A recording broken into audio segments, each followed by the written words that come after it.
बिस्मिल्लाहिर्रहमानिर्रहीम। कैसे हैं आप सब पाकिस्तानी फैंस? तो इस वक्त दिल गिरफ्तार होंगे। और क्या पाकिस्तान ने खेला यार, क्या खेलते हो यार। मैं स्टेडियम से अभी आया हूं और मैंने पूरा मैच देखा है और मैं समझता हूं मैच का फैसला 30 ओवर्स में हो गया था। 30 ओवर्स कौन से? आखिरी 10 ओवर्स न्यूजीलैंड की इनिंग्स के और पहले 20 ओवर पाकिस्तान की बैटिंग इनिंग्स के उन्होंने मैच का फैसला कर दिया था। क्योंकि पाकिस्तान ने जिस तरह से बॉलिंग की, बल्कि शुरू से शुरू अगर करें ना, तो पाकिस्तान ने टॉस जीतकर जो फैसला किया वो वैसे तो सही था। क्योंकि कराची के नेशनल स्टेडियम में रोजाना ही जा रहा हूं और 2 रोज से यहां पर ड्यू पड़ रहा था, तो ड्यू के एतबार से पाकिस्तान ने जो फैसला किया वो बिल्कुल ठीक था टॉस जीतने के बाद। लेकिन बदकिस्मती से आज बहुत तेज हवा चली। जब पाकिस्तान की बैटिंग आई थी तो बहुत तेज हवा चल रही थी। उसका अंदाजा वो जो झंडे लगे हुए हैं तमाम मुल्कों के, उनकी उड़ान से ही हो रहा था। तो वहाँ मैंने नीचे में गया था तो मैंने पूछा भी था ग्राउंड मैन से, तो उसने कहा कि भाई आज ओस नहीं पड़ती। तो ये पहले दूसरे ओवर की बात है।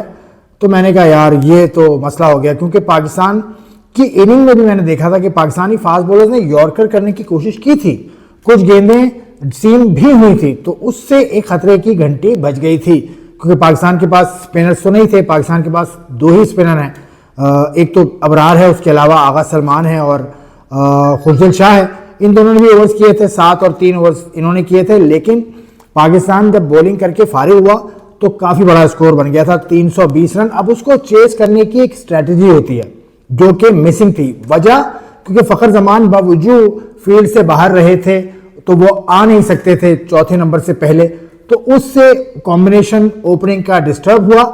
लेकिन किसी ना किसी को जिम्मेदारी लेनी थी, वो जिम्मेदारी बाबर को ही लेनी चाहिए थी। बाबर ने ट्राई तो किया, क्योंकि बाबर खेलते हैं through the line, Babar correct shot खेलते हैं, Babar does not play rash strokes, ये तो तय है। और बाबर ने कोशिश भी की, लेकिन फिर उसके साथ सऊद शकील आउट हो गए। फिर रिजवान का जो कैच लिया था, जानदार कैच था यार, क्या कैच लिया था फिलिप्स ने। उस कैच ने मुझे लगता है कि बिजली भर दी थी न्यूजीलैंड में और वो शायद टर्निंग पॉइंट साबित हुआ। लेकिन वो कैच देखने वाला था यार। तो उस कैच के बाद फिर Fakhar Zaman looks out of touch, out of shots, वो इस तरह से उन्होंने बल्ले घुमाए। फिर पाकिस्तान ने 10 ओवर में सिर्फ 22 रन बनाए। तो मैं इसीलिए मैं कह रहा हूं कि पहले 20 ओवर पाकिस्तान की बैटिंग के और आखिरी 10 ओवर पाकिस्तान की बॉलिंग के, जिसमें नसीम शाह हो, हारिस रऊफ हो या शाहीन शाह अफरीदी हो, भाई आप लोगों को तो उन्होंने ऐसे खेला है कि जैसे आप क्लब के बॉलर्स हों। तो पाकिस्तान की बैटिंग में इंटेंट नज़र नहीं आई, पाकिस्तान की बैटिंग में कोई कुछ फर्क नजर नहीं आई। सिर्फ आगा सलमान ऐसा लगा कि वो खेलना चाहते हैं, he came out with a purpose. Same goes with Khushdil Shah, उसने बहुत कोशिश की लेकिन उस वक्त बहुत देर हो चुकी थी। जब खुशदिल शाह बैटिंग के लिए आए तो बहुत पहाड़ सा स्कोर था। लेकिन पाकिस्तान को सोचना पड़ेगा भाई, one day cricket has change drastically over the years. Pakistan का जब हम गेम देखते हैं तो हमें याद है इंजमामुल हक, सईद अनवर, हमें याद है आमिर सुहेल, हमें याद है वसीम अकरम, वकार यूनुस, शुएब अख्तर, सकलैन मुश्ताक। तो हम इसी हिसाब से देखते हैं। ये जो बच्चे हैं ना आज के, इनका मुकाबला उनसे बिल्कुल नहीं है। ये बच्चे खेलते हैं मतलब लिमिटेड इनकी कैपेसिटी है, उस कैपेसिटी में ये खेलते हैं, किसी दिन अच्छा किसी दिन बुरा। लेकिन आज पाकिस्तान को यकीन मानिए, जो टॉस पर जो फैसला पाकिस्तान ने किया था, हालांकि वो उस वक्त फैसला ठीक था, लग रहा था ठीक, गुज़िश्ता 4 रोज की आप ड्यू अगर देख लें, लेकिन वो फैसला गलत साबित मौसम ने कर दिया, कुदरत ने फैसला गलत साबित किया। तो कुदरत का निज़ाम है जी, कुदरत का निज़ाम जिस तरह इससे पहले पाकिस्तान के हक में आता रहा है और हम साबिक कोच से सुनते भी रहे हैं, तो कुदरत का निज़ाम तो है। लेकिन भाई आपको भी अपना निज़ाम क्या बोलते हैं उसको, निज़ाम अपना भी ठीक करना होगा। आपको बैटिंग कम से कम इंटेंट शो करनी होगी। जैसे आज के मैच में 2 लड़के नजर आए बैटिंग में, मैं फिर कहूँगा खुशदिल शाह और आगा सलमान।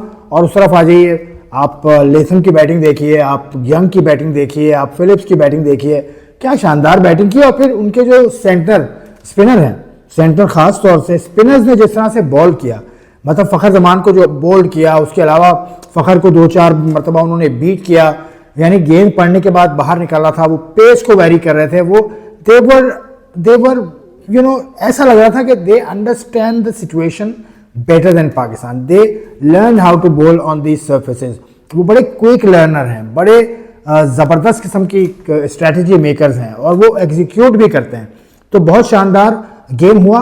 न्यूजीलैंड ने बहुत अच्छा खेला और न्यूजीलैंड ने फतह हासिल की, पूरे मैच में डोमिनेट किया। सिर्फ पूरे मैच में 2 सेंचुरीज करने के बाद, एक 50 करने के बाद उन्होंने बॉलिंग में भी पाकिस्तान को मात दी, पाकिस्तान को बैटिंग में भी मात दी। तो they defeated Pakistan in all departments to say the least. और शानदार परफॉर्मेंस यंग की, शानदार परफॉर्मेंस उनके लेथम की और पूरी टीम की। तो अब पाकिस्तान का जो सफ़र है वो खड़ा हो गया है। पहला मैच था आज चैंपियंस ट्रॉफी का नेशनल स्टेडियम कराची में, और अब अगला मुकाबला पाकिस्तान करेगा दुबई में, इंडिया से खेलेगा, फिर बांग्लादेश से खेलना है पाकिस्तान ने।